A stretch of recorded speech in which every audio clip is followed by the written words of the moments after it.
Good evening, everyone. This is your evening news recap, your nightly news podcast on all the news that I come across throughout the day, giving you my take as somebody who aspires to be a politician in the near future.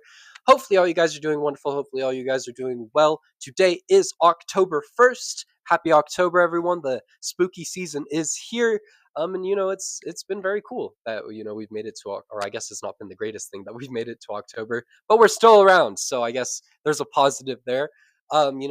It's crazy that we have made it here. I started making content in January and now it's October. It's been 10 months and it's been very fun. I have quite enjoyed making content on YouTube and TikTok. It's always been a dream of mine to be able to do that, and I'm doing it. So, thank you all to all the people who continuously support my work and to all the people who continuously watch my episodes every day. I really appreciate it. It means the world to me. You guys are amazing for that. And if you're new here, please subscribe. We're on our way to 500 subscribers by the end of the year, and all the support would be greatly appreciated as we try to hit that goal, and I believe we can do it. And outside of that, if you're on Substack, please also consider subscribing. All funds go to me. Help me pay for the things that I need to pay for in college, like food, like clothing, like all of that. But if not, you can always subscribe for free. I truly do appreciate all forms of support. And with that being said, let's get into the news from today. Before we get into the Trump administration segment, I want to highlight something as the federal government has officially shut down. The federal government shut down at 12:01 a.m. today after both Democrats and Republicans failed to pass their proposals. The Democrats' plan, which would have restored $1 trillion in Medicaid cuts, along with an extension to Obamacare subsidies that are set to expire this year, ended along party lines at a 47-53 vote. Two Democratic senators voted for the Republican bill, Senator Catherine Cortez Masto and Senator John Fetterman, along with independent Angus King, yet it still did not pass at 45 to 55 because a Republican senator also voted against it. This is unfortunate. A government a shutdown is not ideal in any way, shape, or form, and I think we all know that at this point. But it's good to see that Democrats didn't fold because what they're doing and what they are pushing for would actually help the general population within the United States. Look, people are going to lose their jobs now, and that's not okay. It's extremely unfortunate, and especially with the lack of jobs there are in the United States right now. But hopefully, we can see a court order block that. But also, we can't just let Republicans do as they please. They didn't even show up to work yesterday until the vote happened. You know, they didn't negotiate. They didn't do shit to try and get a vote done. It is very clear that they do not know how to run a government, and that becomes more clear every month they are in charge. Let's, be real here. They own all the parts of the government, all of the branches, yet they still cannot prevent a government shutdown, and that is a problem. It really is. They all they do is they take us back and then they blame it on Democrats and then they do some bullshit. When they don't do anything successful. They really don't. All they do is blame Democrats for stupid things. Bottom line is Democrats showed up yesterday to represent you, to try and benefit your lives, and rather than working with the Democrats, the Republicans refused to show up to work and negotiate. And then when it came to the vote, all they did was vote against it. They did nothing helpful. They did not partake in trying to keep the government open. They allowed it to shut down on themselves. That is not something they should do as the party who is controlling all three branches of the government, but hey, whatever. In other news, the Trump administration has started to withhold infrastructure funds because of the government shutdown. The Trump administration is planning to withhold billions of dollars from projects across the country due to the government shutdown, causing Republicans to blame Democrats for this. Russell Vought, the White House budget director, said the administration is withholding roughly $18 billion from New York City infrastructure projects because of unconstitutional DEI principles. He specifically cited the Bi-State Gateway program, which includes a new train tunnel under the Hudson River to connect New York City to New Jersey, along with New York City's 2nd Avenue subway line. This is not the fault of the Democrats in any way, shape, or form, and the blaming by Republicans actively shows that they are against you as an American citizen and as an American. All Democrats wanted to do to get their votes is against a shutdown was $1 trillion back in Medicaid for Americans, also known as you. They wanted to help you get Medicaid back, and an extension to an Obamacare tax subsidy, which also helps you, the American citizen. These are things that have been taken away by the big, beautiful bill or are to end by the end of the year, and the removal of those things will negatively impact your lives. But Republicans will never tell you that because they do not care about you, they care about profits. Bottom line is, yesterday, Democrats showed up and showed out for you. They showed up to try and help you. And rather than trying to help you, Republicans worked against that. I mean, it wasn't that hard to vote with the Democrats or give the Democrats what they want. And in fact, they didn't even want that much to keep the government open. Yet Republicans did not give a shit because all they care about is profits. All they care about is putting money in not only their own pockets, but the pockets of the rich people that they actively help and support.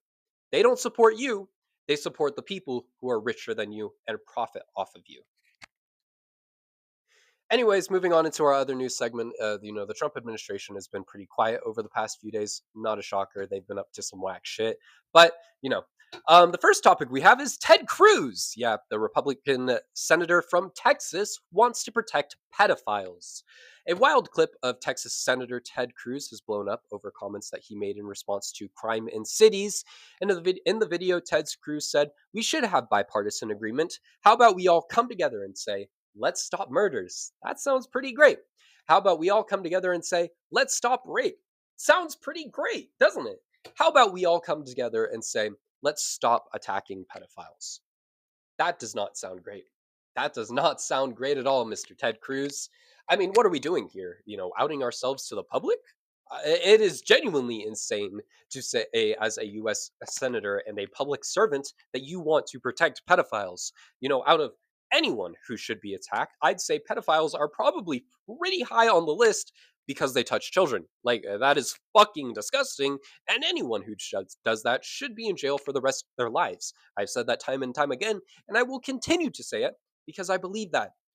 They should not be allowed to walk the streets, genuinely. I guess it makes sense why he likes Trump because they're both in the same boat here, but it is fucking disgusting. And I cannot believe a US senator is saying this. I really hope that his constituents see this and vote him the fuck out of office because that is disgusting and that is horrendous. And that is not something a politician and a representative of the people should be saying. It makes me sick to my stomach to hear a politician say that. Genuinely, that is insane.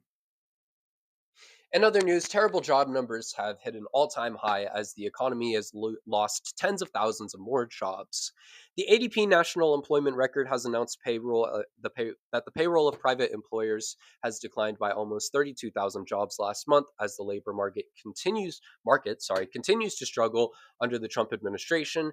This comes as the monthly job report is expected to be delayed due to the government shutdown until the government resumes operations once again. The ADP report is based on data from more than 26 million US employees, and I believe that is not the entire workforce, so it's likely these numbers could be even bigger. I have a feeling by the end of next year, unemployment and poverty rates are unfortunately going to be through the roof in this country. Jobs aren't being created, there are less jobs available than unemployed people right now, and we are seeing nothing done by the current administration to fix that. What we are seeing instead is them taking away jobs by firing more federal workers due to this government shutdown. What happens when we're all homeless because nobody can pay their rent, nobody can pay their bills? This is, one of a million and a list of reasons why this administration is a failure. And something needs to be done to change that. People need jobs to make money for a living in this country, especially when this country is so damn expensive to live in. I mean, but hey, maybe when everyone is broke and homeless and poor, we can all get behind finally doing a collective strike against this administration to actually bring significant change in this country because something needs to be done by the workforce if this is going to continue. I mean, way too many people do not have a job right now, and jobs aren't being created to fix that. That is a massive problem, and that needs to change. In other news, the flotilla, or what is carrying aid to Gaza, has been intercepted by Israel. Activists on the flotilla heading to Gaza said that the Israeli Navy has begun. I am sorry, excuse me. Still a little sick, sorry. Activists on the flotilla heading to Gaza said that the Israeli Navy has begun intercepting vessels The global Sudman flotilla carries Greta Thunberg and several European lawmakers, along with 500 more people, and consists of 50 boats with the goals of carrying dozens of or tons of humanitarian aid to Gaza. Greg Stoker, an American veteran on one of the boats, said in an Instagram post, "They are currently hailing our vessels, telling us to turn off our engines and await further instructions, or our boats will be seized and we will face consequences." Some European countries, including Italy, have sent their own naval vessels for assistance to this flotilla, and that would cause a lot of issues if Israel decided to strike against them. This is not shocking at all in any way, shape, or form. I mean, Israel is doing everything in their power to stop people from getting aid. It's honestly so sick. It really is. Children are dying. I mean, the civilian casualty rate is at 80%, and compared to the entirety of World War II, which was at 67%, that is fucking insane. Like, genuinely, that is 13 more percent than the entirety of World War II. And I'm pretty sure the Gaza conflict has lasted less than the entirety of World War II. Like, maybe not like as a whole, but like the current main Gaza conflict has lasted less than World War II, I believe. And it is insane that that is the number. I genuinely, that is fucking insane. Without a doubt, this is a genocide that needs to be stopped. And if a global conflict is to start anytime soon, I wouldn't be surprised if the issue in Gaza plays a role, because people are dying there at massive rates. Children are dying there at massive rates, and something needs to be done to not only protect them, but to save lives. Holy shit. Okay, I've been coughing all day. I'm gonna cough and get again. They always come in two. Um, sorry. Anyways, Dr. Jane Goodall has unfortunately passed away at age 91. Jane Goodall, famed primatologist, anthropologist, and conservationist, has unfortunately passed away at 91 years old. She dies of natural causes while in California on a speaking tour, according to her institution. Goodall was famous for her work with chimpanzees in the wild and her studies on primates displaying similar behaviors to humans. This is a big loss for the world as a whole and the scientific community as a whole, as she has been not only an important part, but an important individual in all of that for a very long time. My condolences to her family and friends, truly. This is a very unfortunate thing to happen. Her work with chimpanzees in Tanzania was huge, absolutely huge. And it's truly unfortunate that we have lost such a big name and a successful individual within the scientific community. And it's very possible that we never see someone like her again, which is terrible. It really is. Thank you for all your amazing work in the scientific community. Rest in peace, truly. And we're going to have a moment of silence here, if you will, for her, because we always do.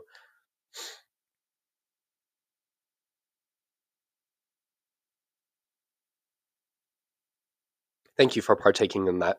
Anyways, moving on into our final topic for tonight. JB Pritzker is calling for Trump's removal under the 25th Amendment. After Trump suggested cities like Chicago and others could be used as training. Somebody's making weird sounds in the background, sorry. After Trump suggested cities like Chicago and others could be used for training grounds as for our military, Illinois Governor J.B. Pritzker said that the 25th Amendment should be used to invoke, or it should be invoked to remove Trump from office. I'm losing my voice. Pritzker said, "It appears that Donald Trump has not only had dementia set in, but he's copying tactics of Vladimir Putin."